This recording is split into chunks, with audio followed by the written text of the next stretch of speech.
பிரியமானவர்களே, இயேசு கிறிஸ்துவின் நாமத்தில் நான் உங்களை வாழ்த்துகிறேன். இந்த இடம் எப்படி இருக்கு? அழகா இருக்குதா?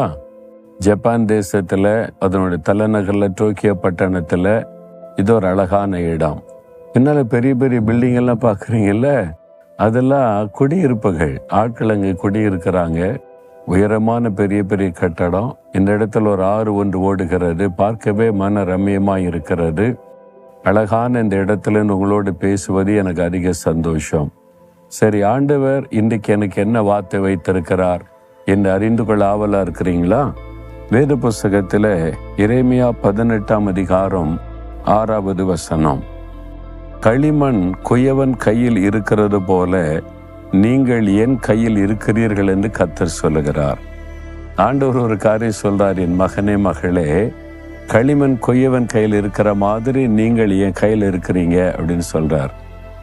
ஒரு கொய்யவன் அந்த பாத்திரங்கள், பானைகள், சட்டிகள் செய்வதை பார்த்துருக்கிறீங்களா? நான் பார்த்துருக்கிற களிமண்ணை பிசைந்து அதை பக்குவமாக்கி அதை அந்த பானை செய்யக்கூடிய திரையில வைத்து கொய்யவன் ஒரு பாத்திரத்தை உருவாக்குவான்.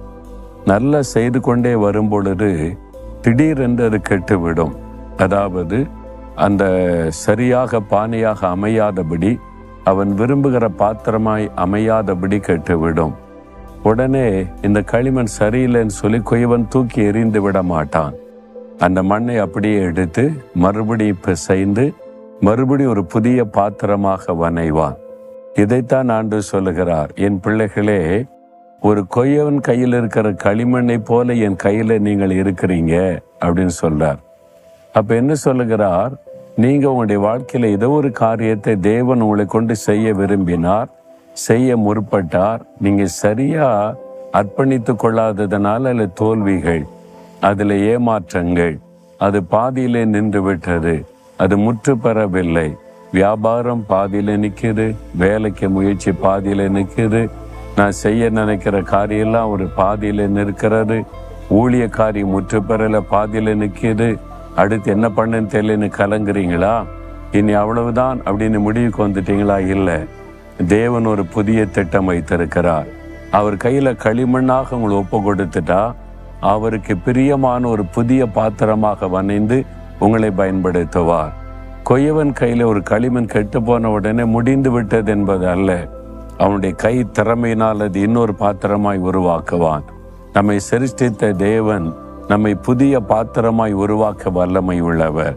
அதனால முடிந்து போன காரியம், தோல்வியிலே முடிந்து விட்டது என் வாழ்க்கை, இனி அவ்வளவுதான் என்று கலங்காருங்க. அவருடைய கரத்தில் ஒரு களிமண்ணை போல ஒப்பு கொடுத்துருங்க. கொய்யவன் கையில் இருக்கிற களிமண்ணை போல என்னை ஒப்பு கொடுக்கிறேன் ஆண்டவரே, நீங்கள் அதை ஒரு உங்களுக்கு பிரியமான ஏற்ற பாத்திரமாய் வணைந்து கொள்ளுங்கன்னு சொல்லி பாருங்க. அவர் அருமையான ஒரு கொய்யவன், முழு உலகத்தை அழகாய் உருவாக்கினவர், உங்களை அழகாய் உருவாக்குவார். அதாவது ஒழுங்கீனமாக ஒழுங்கற்ற உலகத்தை ஒழுங்காக அழகாக வடிவமைத்த ஆண்டவர் உங்க வாழ்க்கையில ஒழுங்கீனமாக அல்லது ஒழுங்கற்ற நிலைமையில பாதிக்கப்பட்ட நிலைமையில் இருக்கிறவனுடைய வாழ்க்கையை அழகான ஒரு பாத்திரமாய் உருவாக்க அவரால் முடியும். நீங்க செய்ய வேண்டிய ஒன்றே ஒன்றுதான், உங்களை அர்ப்பணித்து விடுவது. கொய்யவன் கையில ஒரு களிமண் அர்ப்பணிப்பதை போல அர்ப்பணித்து விடுகிறேன் சொல்லி பாருங்க. தேவன் அழகாக வணங்கிடுவார். ஒப்பு கொடுக்கிறீங்களா? ஆண்டவரே, கொய்யவன் கையில் இருக்கிற களிமண்ணை போல என் வாழ்க்கையை உடைய கரத்தில் ஒப்பு கொடுக்கிறேன். உமக்கு பிரியமான ஏற்ற பாத்திரமாக நீர் என்னை வணைந்து பயன்படுத்துவீர் என்பதை விசுவாசிக்கிறேன்.